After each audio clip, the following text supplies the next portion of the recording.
They found the caravan at sunrise, doors open, lights still on, breakfast half prepared, and 6 phones charging in a perfect row. No footprints. No struggle. No signs of escape. The only clue was 11 deep dents on the roof, as if someone had pounded it with bare fists. From above. And the last 911 call ended with a whisper. "He's on the roof again." No one ever saw the 6 travelers again. The disappearance of Caravan No. 12 remains one of the most unsettling unsolved cases in the history of the Mojave Desert. To this day, investigators, journalists, and online sleuths attempt to piece together the events of May 18, 2021, when 6 friends set off on a week-long road trip and vanished without a trace. The group consisted of 29-year-old photographer Mia Tanner, her boyfriend Luke Harris, brothers Evan and Michael Dalton, college student Rachel Morgan, and paramedic Thomas Reed. They were experienced travelers, used to long drives and remote routes. Their itinerary was simple: drive through the desert, camp near old towns, and reach Nevada by the weekend. But they never made it their day T6:12 a.m. on May 19th. Another group of campers spotted the white rental caravan standing motionless near a dried creek bed. The engine was cold. The door was wide open.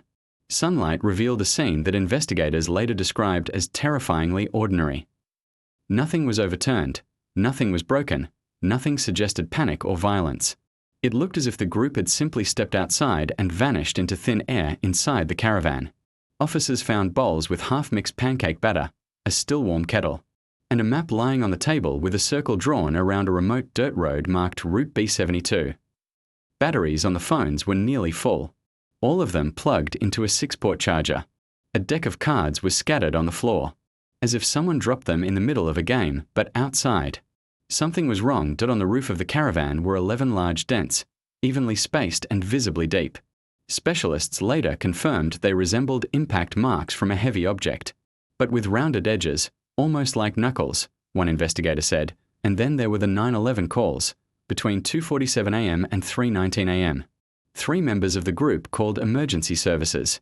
All the recordings contained similar phrases: "Something is walking around the caravan. He's tapping on the roof. We can hear him breathing. He won't leave. Please, please send someone." The last call, made by Mia, ended with a whisper, "He's on the roof again." Then a metallic thud, then silence. When officers checked the desert sand around the caravan, they found no footprints. Not from the 6 travelers, not from an attacker, not even from an animal. Wind patterns indicated calm weather during the previous night, meaning no tracks should have disappeared, and yet there were none. The only physical trace discovered near the scene was a single shoe print about 200 meters from the vehicle. It was small, likely belonging to Rachel.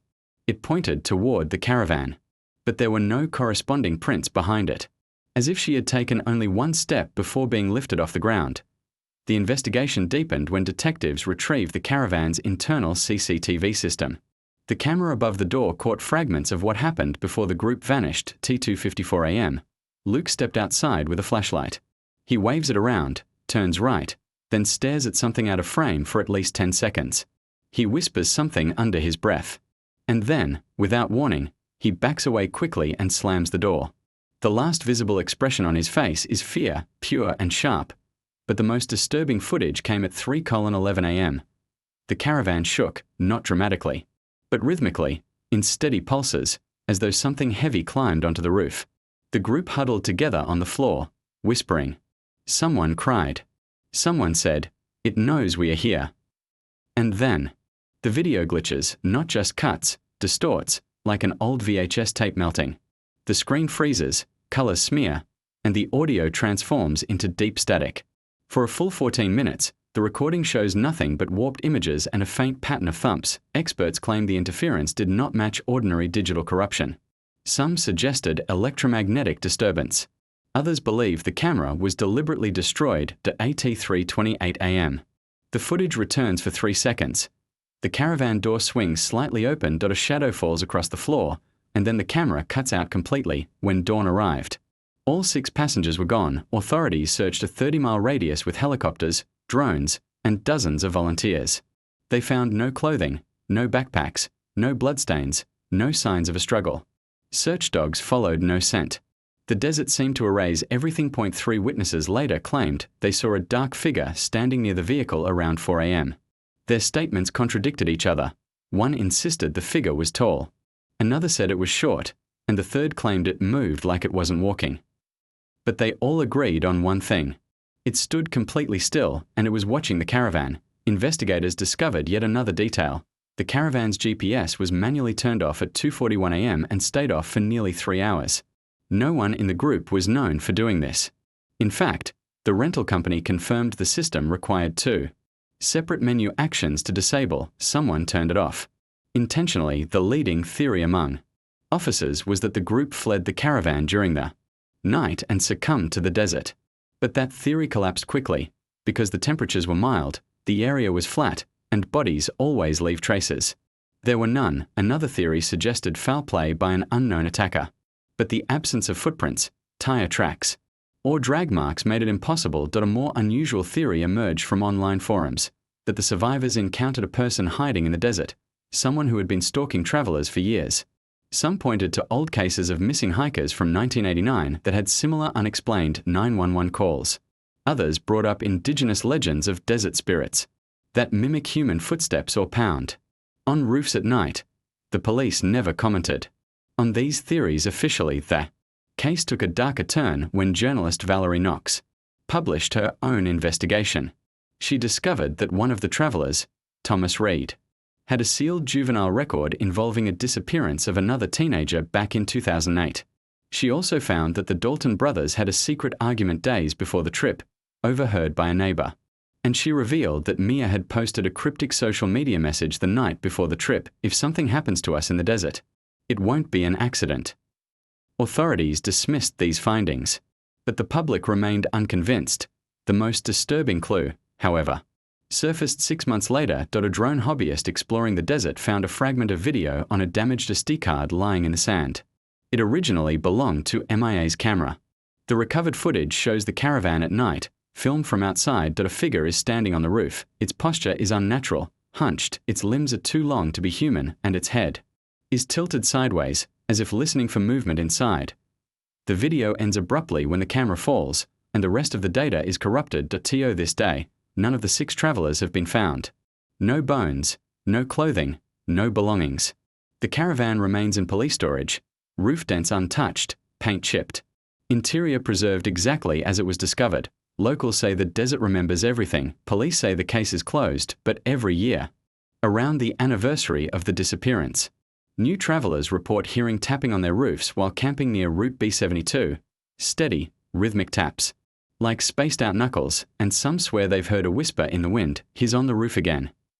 4 months after the disappearance of Caravan No. 12, the Mojave Desert became the stage for one of the largest and most obsessive investigations in southwestern history. Detectives, federal agents, journalists, conspiracy theorists, and even self-proclaimed paranormal experts flocked to the dry expanse near Route B72, each bringing their own theory and digging deeper into the mystery that refused to yield answers. But the truth, as it would soon become clear, was more unsettling than any of them imagined. The official investigation stalled early. After the initial search yielded no bodies, no tracks, and no logical explanation, authorities quietly shifted their attention to other cases. But FBI consultant Dr. Adrian Holt, a forensic psychologist known for profiling cult activity, asked to remain attached to the file. He wasn't convinced the group had simply walked off into the desert or fallen victim to heatstroke. Something about the 911 calls gnawed at him: the calm terror, the whispers, the way the callers kept referring to he as though they all knew exactly who, or what, was outside. Holt's first breakthrough came from analyzing the audio distortions in the final call. Hidden beneath the static were 2 faint, rhythmic sounds, repeating with calculated precision. According to his report, they resembled patterned breathing: long inhale, short exhale, followed by a vibration like something scraping across metal. Holt sent the audio to a lab that specialized in exotic wildlife sounds, but even they couldn't match it to any known animal in the region. Meanwhile, journalist Valerie Knox continued her independent investigation. She obtained text messages recovered from Luke Harris's phone, exchanged between him and an unknown contact labeled only as RB 2 days before the trip. RB wrote, "You're not ready for B72. It's not like the others. Bring protection." Luke replied, "We'll be fine. It's just desert." The number was disconnected by the time investigators traced it. When Knox interviewed Luke's sister, she revealed something else. Luke had been receiving anonymous voicemails for weeks. Every message consisted of a single sound, the same slow tapping that investigators later heard on the caravan roof. Luke brushed it off as a prank, but it wasn't a prank. 3 weeks after the discovery of the SD card with the roof figure footage. A desert ranger named Calvin Morrow reported seeing a flicker of light in the distance near the creek bed. Expecting illegal campers, he drove toward the glow in his ATV. As he approached, the light abruptly disappeared, leaving only footprints, 3 sets of them, spaced far wider than normal strides. The sand around the prints was undisturbed, suggesting that whatever made them was extremely heavy or had landed vertically, not walked. Morrow documented the prints with his phone. But when he returned with backup 20 minutes later, every footprint was gone. The desert wind had been still all night. Meanwhile, Holt turned his attention to the GPS outage.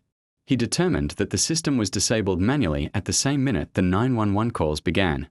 That suggested someone inside the caravan attempted to prevent their location from being tracked. But why? Fear of an attacker? Panic?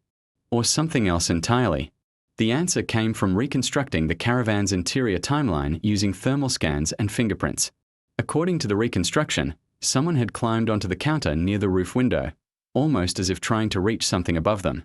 The roof window had faint smudges on the outside, too high for any of the group to reach without a ladder. Someone, or something, had been there. 2 months later, a new piece of evidence surfaced. A metal detector hobbyist sweeping an old dried riverbed found a rusted keychain. The keychain belonged to Thomas Reed, the paramedic. Attached to it was a cracked USB drive. After careful restoration, the digital forensics team extracted a fragmented audio recording, time-stamped roughly an hour before the first 911 call. The recording begins with laughter, normal, relaxed. The group talking about constellations and arguing about whether the desert was peaceful or creepy. Then a metallic clang interrupts them. A pause. More laughter, but nervous this time. Mia says, "Wind, maybe." Michael answers, "There's no wind tonight." Then the first unmistakable thump, heavy, slow, like a fist hitting the roof. Rachel gasps. Thomas says, "It's just settling metal." Another thump. Then another. A scraping sound. Evan whispers, "Someone's up there." Silence follows for nearly 10 seconds. Then Luke, "Nobody go outside." The recording ends abruptly with the same distorted crackle heard in the CCTV footage. The public never heard this file. Authorities sealed it almost immediately as the pressure from online communities grew. Holt began connecting the case to a series of desert disappearances dating back to 1979, all involving small groups, all occurring near abandoned or unmarked routes, all involving reports of tapping on roofs or tents. Most of these cases were dismissed as accidents or dehydration. But Holt noticed something else. Each group had stopped somewhere they weren't supposed to, along service roads that didn't appear on public maps. This included Route B72 when Holt obtained older, declassified federal maps of the Mojave testing zones. He found something chilling. B72 wasn't a road at all. It was a former equipment route leading to a discontinued experimental facility. Closed in the early 1980s after a classified incident the government never publicly acknowledged. The facility's codename, the Echo Field Laboratory, according to one surviving engineer. The lab had conducted acoustic resonance experiments, attempts to use low-frequency vibrations to detect movement across long distances.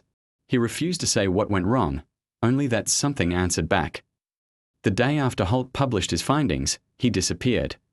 His car was discovered in the desert with the doors locked. The keys were still inside. The engine was cold. His phone was on the dashboard with the screen cracked. Its final note half-typed, "It wasn't human. It listens." Around the same time, Valerie Knox traveled to the original search site, hoping to retrace the group's last steps. She camped alone near the creek bed, filming a documentary segment. At 2:53 a.m., her camera recorded faint tapping on the roof of her SUV. 3 taps, evenly spaced. She froze. The tapping repeated, louder this time. She whispered, "No, not real."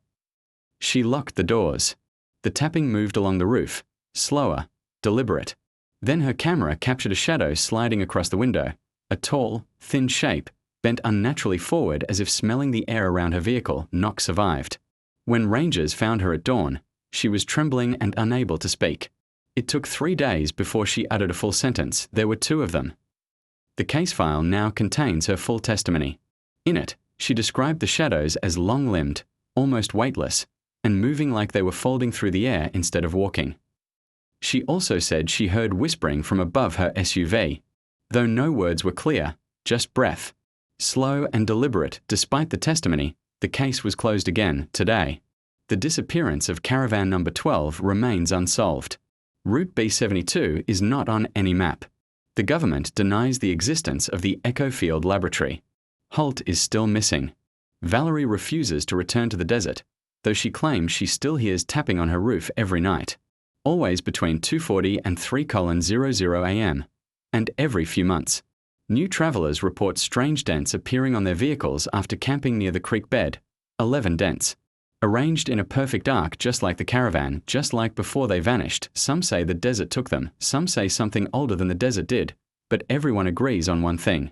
Once you hear the tapping, whatever stands on your roof already knows you're awake.